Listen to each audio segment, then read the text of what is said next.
내가 통제할 수 있는 것과 없는 것을 구분하는 것이 좀 중요할 것 같은데 나의 생각과 나의 감정, 나의 태도는 내가 통제할 수 있는 영역에 있는데 다른 사람의 행동과 말과 생각은 내가 어떻게 할 수 없는 부분이잖아요. 다른 사람들의 말에 영향을 받는 사람들, 다른 사람들의 태도에 쉽게 휘둘리는 사람들이 이 책을 읽으면 좀 좋은 게 나와 관련 없는 사람들의 행동에 영향을 받지 말고 평정을 지켜라. 너의 감정과 마음을 좀 다스려라. 이렇게 이야기를 하거든요. 공동체 이야기를 좀 합니다. 공동체에 해가 되는 것은 나에게도 해가 된다. 벌집에 해가 되는 것은 벌에도 해가 된다. 나를 둘러싸고 있는 공동체에 어떻게 선한 행동을 할 것인가, 어떤 선한 영향력을 끼칠 것인가, 사람들에게 친절하고 나 자신에게는 엄격하라. 삶이 길지 않기 때문에 지금 현재 순간을 살아야 되고 모두가 죽는다. 내가 황제로 태어났지만 나도 죽고 너는 노예로 태어났지만 너도 죽고 죽음에 대해서도 계속 이야기를 하거든요. 이 현재의 삶을 있는 그대로 받아들이면서 살아라. 명상록을 이렇게 소개해주고 싶은 이유가 있으세요? 명상록 일단 말이 필요 없죠. 제가 굳이 독자 여러분들을 설득하지 않아도 이미 검증되어 있는 너무나 유명한 고전이고 국내에 그래서 판본이 엄청 많이 나온 걸로 알고 있거든요. 제가 계약을 한 2년 전에 했었는데 계약을 할 때 당시만 해도 판본이 너무 많아서 이게 또 필요할까? 압도적 성공을 거두었다 라는 그 내용에 제가 또 혹해가지고 이거를 한번 보게 됐는데 2002년에 미국 랜덤하우스에서 초판이 출간이 된 이후에 동안 아마존 부동의 1위였고 150만 부 이상 판매가 되었고 데일리 필로소피, 스토아 수업 이런 책으로 굉장히 유명한 세계적인 자기계발 멘토인 라이언 홀리데이가 서문을 썼고요. 그 서문에서 이런 이야기를 해요. 자기는 명상록을 100번 읽었다. 명상록을 읽고자 하는가? 그렇다면 당신은 반드시 그레고리 헤이스의 완역본을 읽어야만 한다. 굉장히 읽기가 쉽지만은 않습니다. 2000년 전에 로마 황제가 썼던 자기 자신에게 썼던 일기처럼 썼던 책이거든요. 그렇기 때문에 무슨 말을 하는 거지?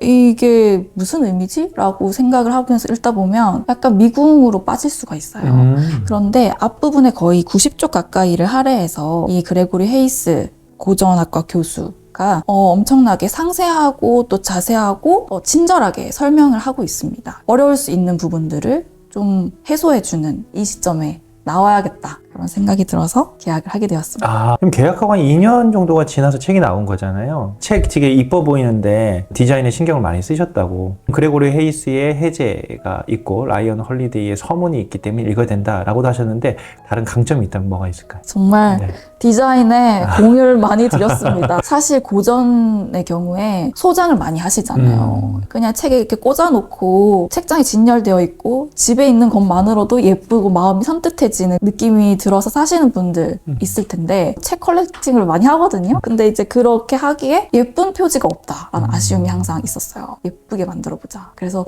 정말 카시오페아에서 전례 없이 가장 비싼 비용을 들여서 했던 것 같아요. 네. 표지에 대한 설명 좀 해주세요. 처음에 시안 잡을 때 엄청 고민을 많이 했어요. 네. 디자이너님이 많이 고생을 하셨는데 올리브를 그림으로 나타냈잖아요. 로마 황제를 상징하는 올리브를 고른 거고요. 제가 올리브를 특별히 좋아해서 그런 건 아니고 이 본문 중에도 올리브 이야기가 종종 나옵니다. 나름의 의미가 있는 선택이었고요. 올리브가 어떻다고 나오던가요? 문장을 읽어드려도 될까요? 명상록에서 변화에 대한 이야기를 많이 하거든요. 무화과도 나오고 올리브도 예시로 하나 나오는데 우리는 자연의 부주의로 발생한 일조차 그 나름의 아름다움과 매력이 있다는 것을 기억해야 한다. 잘 익어 나무에서 떨어진 무렵에 올리브는 오히려 그 썩은 기미가 독특한 아름다움을 더한다. 이런 이야기가 나와요. 책에서 좀 변화에 대한 이야기가 계속 이제 인상 깊게 느껴졌는데 그런 걸 좀 살리고 싶었던 저의 의도도 있었습니다. 오래된 올리브 열매를 얘기하는 것 같아요. 그게 가진 어떤 마르쿠스 아우렐리우스 황제가 나이가 들어서 쓴 책이잖아요. 방금 읽어주신 부분과 저자 본인이 유사한 부분이 겹치게 느껴지는데 마르쿠스 아우렐리우스가 누구이며 왜 명상록을 썼는지 한번 말씀해 주세요. 마르쿠스 아우렐리우스는 로마 제국의 16대 황제죠. 오현제라고 하는 로마 제국의 황금기를 이끌었던 5명의 황제가 있었습니다. 그 중에 이제 마지막 황제이고요. 신기한 점은 로마 제국의 황제들은 자기 아들이 아닌데도 양자를 들여서 황제로 세우는 일이 아주 자연스러운 일이었다고 하더라고요. 마르쿠스도 자기가 왕이 될 줄 몰랐을 거예요. 상류층 가문에서 태어났고 귀족이었죠. 갑자기 어느 날 눈 떠보니 황제가 된 거예요. 안토니누스 피우스 황제가 있었는데 그 황제가 아들이 없었어요. 마르쿠스 아우렐리우스를 자기 양자로 받아들이면서 황제가 된 것이죠. 마르쿠스의 삶이 황제로서 막 찬란하고 아름답기만 했느냐, 그건 아니고 사실 굉장히 많은 일들이 있었습니다. 전생에 걸쳐서 전쟁이 있었기 때문에 자기는 전쟁에도 나가야 되고 또 전염병도 있었고 주변 사람들이 많이 죽기도 했고 그런 이제 어려움들을 계속해서 겪거든요. 누군가는 마르쿠스를 보고 로마 제국 황금기를 이끌었던 황제의 삶을 살았다 이렇게 생각하실 수도 있는데 좀 그렇지만은 않은 그늘진 모습도 있는 그런 황제였습니다. 고뇌가 깊었나 보네요. 사실 저는 이 책을 읽으면서 지금 우리가 겪고 있는 어려움들 똑같이 그 황제도 겪었구나라는 생각이 들었고 놀랍게도 마르쿠스 당시에도 이런 우리의 아픔들 똑같은 이런 어려움들을 옛날 사람들도 다 겪었다 이렇게 이야기를 하거든요. 옛날에 비하면 우리 많이 편한 거 아니에요? 편한 와중에 힘든 힘이 있죠. 지금이 편했고 옛날에 힘든, 이게 비교하기가 어려운 것 같아요. 다 그 시절의 힘듦이 있는 것이고. 그런 고통은 시대와 상관없이 항상 있었구나. 그런 이야기를 마르쿠스가 똑같이 그 시대에도 하니까 그게 좀 놀랍더라고요. 명상록이 쓰여진 시기는 마르쿠스가 59세에 전쟁을 수행하다가 거기서 이제 전사를 하거든요. 죽기까지 한 말년에 한 10년 정도 걸쳐서 썼던 기록입니다. 지난 시간에 다산의 문장들 나누었잖아요. 겹치는 내용이 있는 것 같아요. 다산도 권력의 정점에 있다가 귀양살이 팍 떨어져서 그때 책을 썼고, 이분은 뭐 그렇지는 않지만 그렇게 떨어진 건 아니지만 전쟁이라고 하는 아주 죽음의 고비, 한 나라를 책임지는 황제로서 그 힘든 가운데 10년의 기간 동안, 다산은 18년 동안 500여 권의 책을 썼다면 12권의 책을 썼다라고 하는 게 확실히 사람은 힘들어야 되는구나.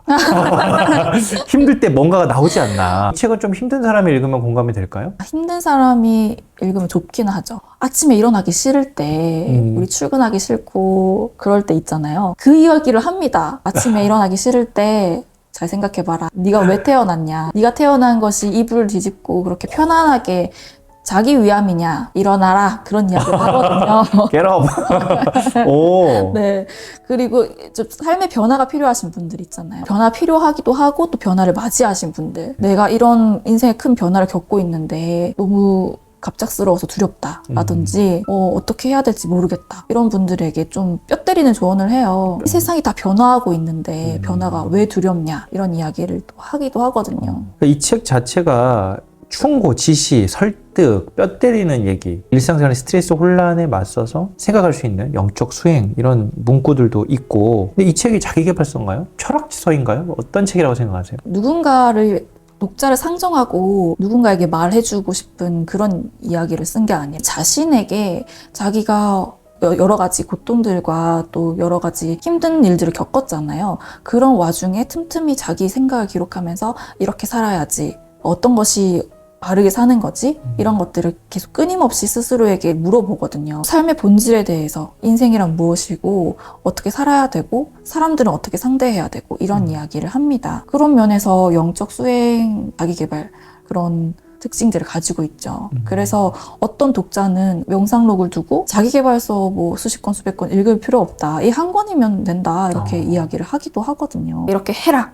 이렇게 해야 한다. 반복적으로 나오다 보니까 스스로 읽으면서 다짐도 되고 이 사람이 나에게 하는 것 같은, 나에게 해주는 말 같은 그런 느낌을 받아요. 좀 그런 자기계발적인 면이 있는 것이 아닌가. 이게 단순히 그냥 철학적인 심오한 얘기만 하는 것이 아니라 지금 오늘 나에게 이렇게 살아야 한다라고 하는 그런 자기계발 요소가 있다. 어떻게 이런 통찰이 이 시대에 이렇게 있었지? 천년이 지났는데 어떻게 지금까지도 나에게 유효하지? 그런 생각이 들더라고요. 우리의 인생에서 고민해봐야 하는 내용들이 좀 담아 있어서 그런 게 아닌가 하는 생각이 들었습니다. 제가 아까 변화에 대한 이야기를 했었잖아요. 사실 저는 삶이 급격하게 변하고 제가 예상치 못하게 흘러가는 걸 별로 안 좋아하거든요. 저 파워 J로서 예상하는 그 범위 내에 일이 이렇게 일어나야 마음이 편한데 생각지 못했던 일들이 일어나거나 주변의 환경이 변하거나 이러면 약간 불안해져요. 마르쿠스가 그런 이야기를 하거든요. 덜 익은 포도, 다 익은 포도, 건포도. 이것은 끊임없는 변화다. 없는 존재로 변하는 것이 아니라 아직 존재하지 않은 것으로 변하는 것이다. 이런 이야기를 11권에서 하기도 하고 7권에 보면 변화가 두려운가? 하지만 변화가 없다면 무엇이 존재할 수 있다는 것인가?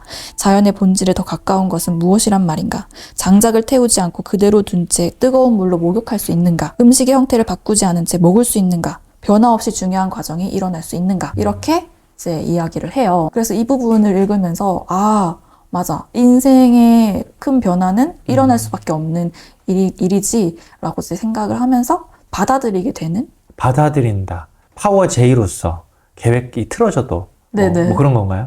그렇죠. 뭐 최근에 계획이 틀어져서 짜증이 났는데 마음을 다스린 경험이 있으세요? 사소하게는 그냥 약속이 갑자기 취소됐다. 실컷 이제 막 마음을 다잡고 나가야지 이렇게 하고 있는데 갑자기 이제 취소가 됐다 이러면은 스토아 철학, 이 명상록의 바탕이 되는 스토아 철학에 대해서 좀 말씀해 주시면 좋겠어요. 스토아 철학은 이제 제논이라고 하는 철학자가 처음에 창시를 했고, 스토아 철학의 핵심 인물로서는 에픽테토스가 있습니다. 마르쿠스도 에픽테토스에서 많은 영향을 받았고 스토아 철학을 좀 접하게 된 것이 아닐까라고 사람들이 생각을 하거든요. 스토아 철학의 핵심 메시지는 삶에서 통제할 수 있는 부분이 있고 없는 부분이 있는데, 우리가 통제할 수 없는 것들은 그냥 받아들이고 우리가 통제할 수 있는 나의 생각과 나의 태도, 이런 것들을 좀 집중하자. 이게 좀 핵심인 것 같아요. 세상에는 좀 내가 어떻게 할 수 없는 부분들이 있잖아요. 죽음이라든지 다른 사람들의 생각과 다른 사람의 말과 행동, 이런 것들은 내가 어떻게 할 수 없는 부분이잖아요.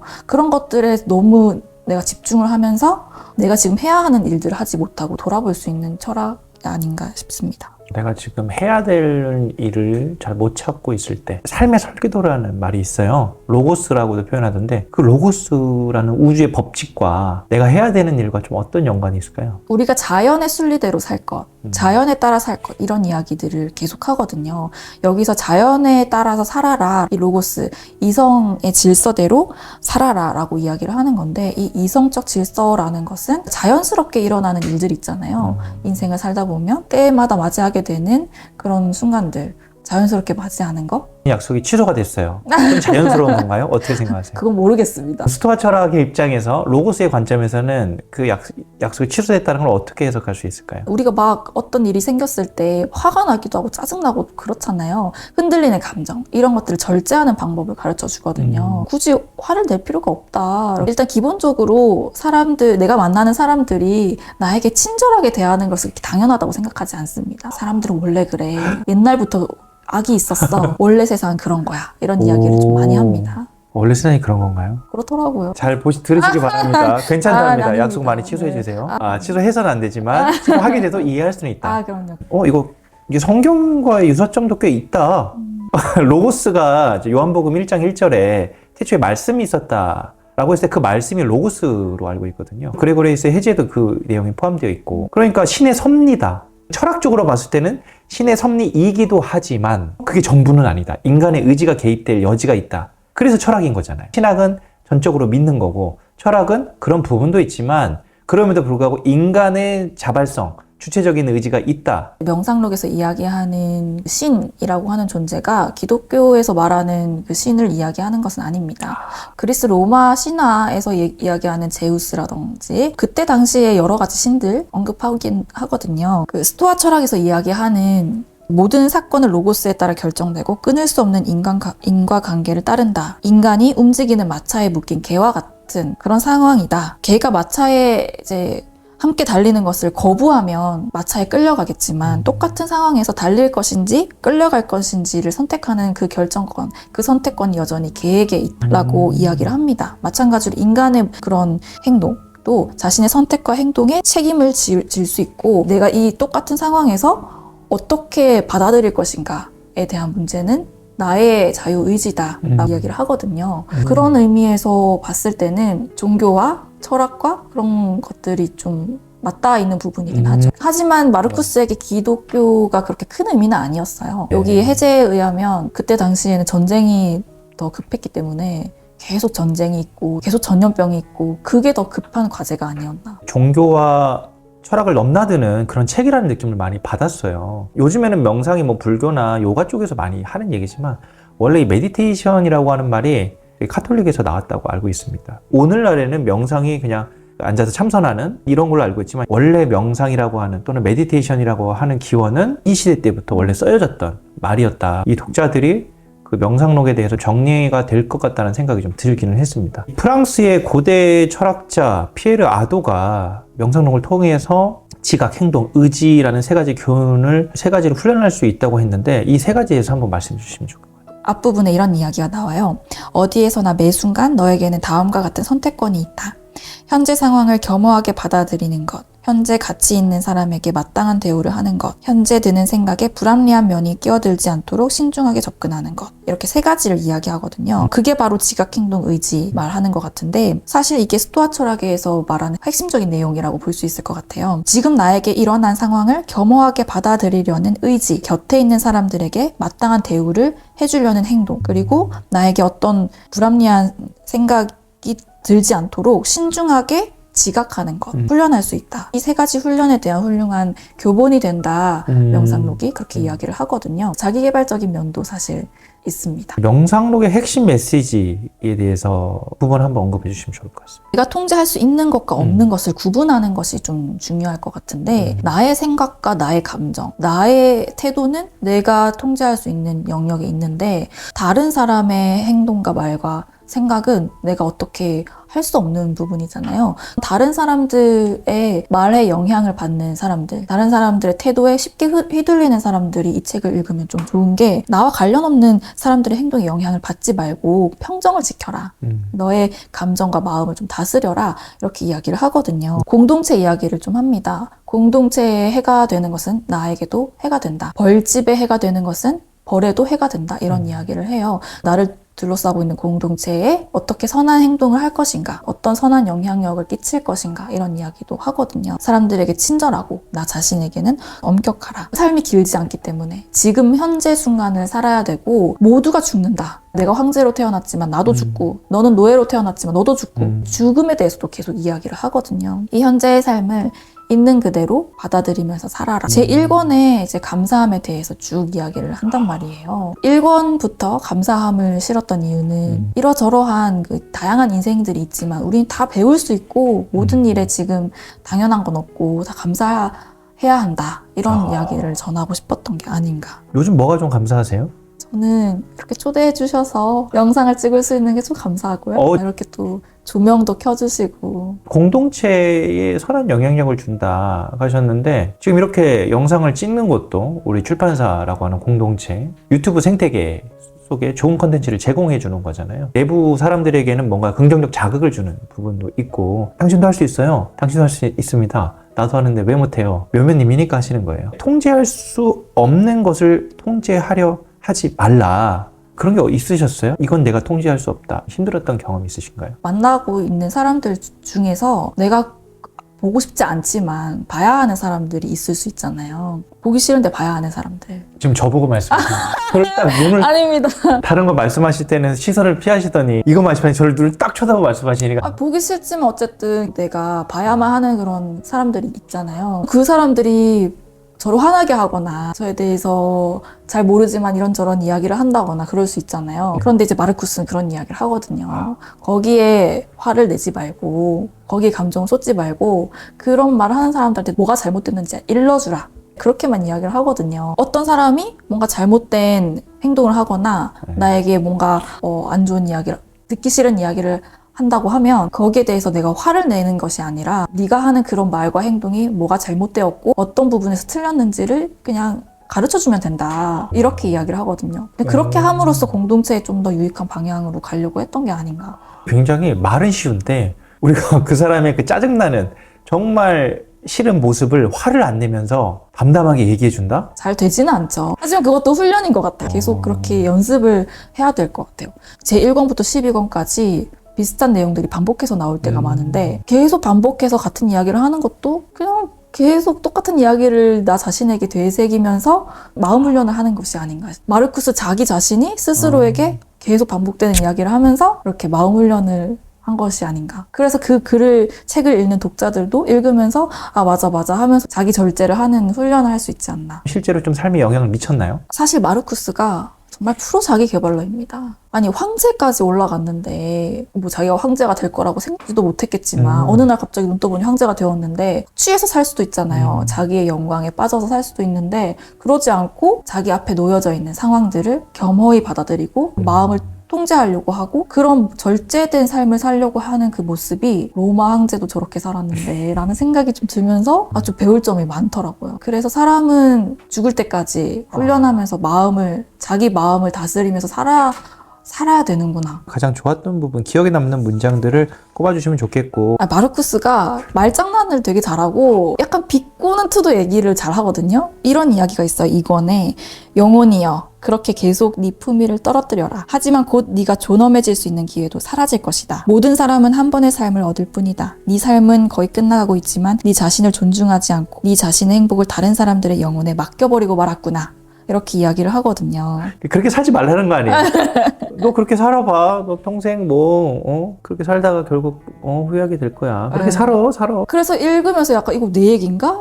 나한테 지금 들으라고 하는 얘기인가? 약간 찔림을 얻기도 하고 놀라운 이야기가 있는데 네 몸무게가 100kg이 되지 않는다고 괴로워하지는 않을 것이다. 그렇다면 더 오래 살지 못한다고 괴로워하는 이유는 무엇이란 말인가? 네 육신에 내려진 한계를 받아들이듯이 너에게 할당된 시간의 한계도 받아들여라. 이렇게 얘기를 하거든요. 죽음을 얘기하면서 몸무게를 이렇게 또 얘기를 하나 그런 생각이 좀 들더라고요. 육신에 내려진 한계를 받아들이듯이 할당된 시간의 한계를 받아들여라. 이 부분이 좀 약간 뭔가 맞은 듯한 딱 그런 생각이 들더라고요. 나이듦, 늙어감. 예전 같지 않네? 기억하라. 무화과 나무가 무화과를 맺는다고 놀라지 않는 것처럼 세계가 어떤 일을 일어나게 한다고 해서 놀라지 말아야 한다. 훌륭한 의사는 환자가 열이 났을 때 놀라지 않고 조타수는 역풍이 불러도 놀라지 않는다. 지금 하고 있는 일, 내가 지금 처한 상황에서 어떻게 보면 당연한 일이고 자연스러운 일인데 그거를 받아들이지 못하고 놀라고 있진 않는가. 나에게 거울의 역할을 해주는 책이 좋은 책이라고 생각을 들어요. 이거 정말 지금 나한테 필요한 말이다. 라이언 홀리데이도 그런 이야기를 하는데 적기에 만난 적절한 책은 강력한 힘이 있다. 이렇게 얘기하거든요. 진짜 읽다 보면 이거 진짜 나에게 지금 딱 필요한 이야기들이 어떻게 이렇게 딱 있지? 삶에 도움이 된다. 2, 3개월 전에 묘묘님과 지금의 묘묘님이 딴 사람이 된 것 같아요. 그런가요? 약간 우여곡절이 있었잖아요. 결과적으로는 잘 됐고 명상록을 작업하시면서 마음이 많이 정화되셨나? 밝아지셨나? 풍기는 모습에도 이렇게 에너지가 좀 좋게 느껴지거든요. 이 책을 누군가에게 권한다면 어떤 상황에 있는 사람에게 좀 권하고 싶으세요? 라이언 홀리데이가 서문에서 이렇게 이야기를 하거든요. 명상록은 읽을 때마다 매번 새롭다. 그래서 100번을 읽었던 게 아닌가. 누가 읽느냐에 따라 읽는 시기나 각자 처한 상황에 따라 자신에게 처한 상황에 맞는 메시지를 얻을 수 있을 것이다. 이렇게 이야기를 하기도 했고 헤라클레이토스라는 철학자는 우리가 같은 강물에 2번 발을 담글 수 없다. 이렇게 이야기를 했어요. 읽을 때마다 좀 매번 새로운 것을 받을 수 있는데 라이언 홀리데이도 부모가 되기 전까지는 자식을 잃는 것에 관한 언급에서 뭔가 느끼는 바가 없었는데 이제는 이해가 된다. 전염병에 관해서 언급한 부분은 우리가 2020년 이전까지는 대수롭지 않게 여겼을 텐데 코로나를 겪은 이후에는 또 달라졌다. 이렇게 이야기를 하거든요. 그래서 각자 처한 상황에 따라서 좀 다르게 받아들일 수 있는 어떻게 다른 사람을 대해야 할지 잘 모르겠는 사람들에게 인간관계가 어려우신 분들에게 이 책이 좀 유용하지 않을까 싶거든요. 라이언 홀리데이가 100번을 읽었다 그랬어요.